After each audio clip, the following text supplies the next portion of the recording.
Hey everybody, Ed from Paranormal Inc. Ohio here, back at it again with another podcast episode. Tonight's podcast episode is going to be about the Ghoul of Whitmire. Yes, Whitmire Cemetery, Pensacola's ghoul. This is a very, very good story, guys. I read it and was like, oh my god, I gotta read it to you guys. So I'm going to read it as I get my research with it. So here we go. Pensacola's Ghoul of Whitmire. The good citizens of Pensacola woke up in the morning of July 13, 1957, to discover that a monster out of a Hollywood horror movie had struck their quiet coastal town.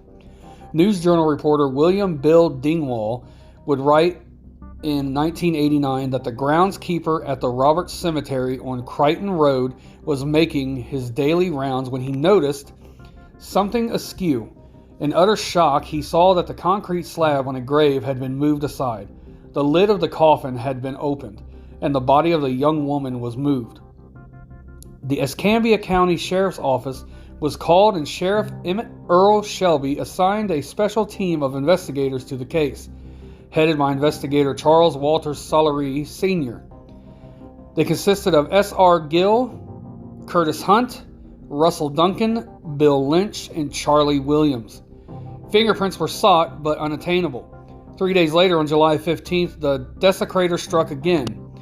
This time it was Whitmire Cemetery in Ferry Pass, and the ghoul's outrage was discovered by the deceased woman's husband. The sheriff's office now knew that a ghoul was loose in the community. Again, prints were nowhere to be found, and credible clues and witnesses were lacking. The public was in a panic, and the horror of the crimes was all anybody could talk about. The lawman had little experience with dealing with anyone with this type of profile. What urges drove a man to commit such a horrible act? The term the Ghoul of Whitmire was created by the media, which in turn reciprocated in more ghoul mania. But soon the crimes disappeared as 1957 blended into 1958, and the public's memory dimmed. Then the ghoul struck again on February 23, 1958. Again, a young girl's grave was discovered, open and vandalized, at Whitmire, and the mania erupted with even greater fear and shock. Extraordinarily, the ghoul was moving 1,200-pound slabs to get inside, which had to be done with great difficulty. Before the case ended, the reward rose from $500 to $1,500. That's back in 1958 prices. In the meantime, the news quickly spread nationwide, and reporters from all over the country, were besieging Sheriff Shelby with questions. Suspects were rounded up based on thousands of tips, but each proved fruitless. Days went by and nothing. Then the Pensacola area became enshrouded in a thick fog. It was as if Hollywood was filming a movie for the ghoul's benefit. Law enforcement became jittery that the fog might encourage him to strike again. Manpower was added to the shifts, and patrols were doubled. They didn't have long to wait before they grudgingly got their wish. On Saturday, March 8th, the ghoul struck again at Whitmire, and according to Mr. Dingwall, it was the last and the ghastliest of these bizarre crimes. That morning, a woman had gone to the cemetery to visit her husband's grave. She noticed nearby a grave appeared to be disturbed, so she notified the sheriff's office. Upon arrival, they discovered that the girl's body was missing. They fanned out into the nearby thickets. And 250 yards away, near the swamp, they found the body. Her clothing was disheveled and appeared to have burn marks on it as well. The clothing was sent to the FBI, but remember, DNA as a forensic tool was still 25 years away. The citizens of Pensacola screamed for blood, but even if apprehended, the offense of grave molestation was still only a misdemeanor at the time. The ghoul never struck Pensacola again, and seemed to just disappear into the darkness of obscurity. Perhaps he passed away, or perhaps he moved on to other locales. But Trevor Webb stated in his 2011 article that on February 18, 1965, 7 years after the last incident, the sheriff's office was called back to Whitmire Cemetery, in the same cemetery, during the same time of year, and in the same manner a woman's grave had been disturbed. This case was not publicized either. The Ghoul of Whitmire disappeared. Many of the investigators have also long since taken the long walk themselves. such as Sheriff Shelby, who passed away in 1995.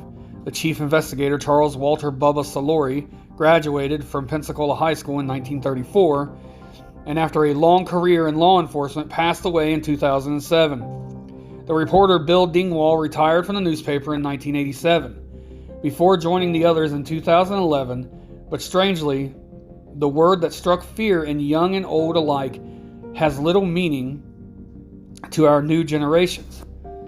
Perhaps it's a good thing. There has been people that have also talked about the Whitmire Ghoul, or the Ghoul of Whitmire, that they said that they've been there and up in the nowadays, in this year, and they've seen where the graves were dug up. There was one person that said that they were there all those years ago when one of the graves was dug up, and on the body it looked like something had ate the flesh of the person inside. Sightings have been discovered all around Whitmire Cemetery of shadow figures, noises, and of a monster, or the ghoul itself, still wandering the cemetery. With graves still being dug up to this day, it makes you think, is it still there? Is this one thing? After all these years, even back then, how was it moving the over 1,200 pound slabs to get inside the coffins? I'll leave it up to you guys. I thought this was a good story, guys, and I hope you guys enjoyed it, and I hope you guys enjoyed tonight's episode. Again, I love doing this for you guys. I love each and every one of you. Thank you so much for all your support, and remember that tomorrow night will be another episode of the podcast on every podcast format out there.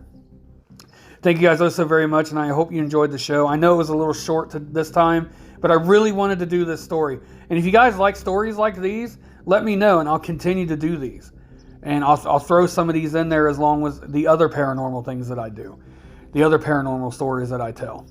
I know this is more like a murder mystery type deal, or a true crime episode.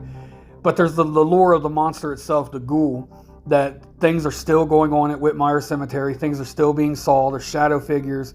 Graves are still being dug up.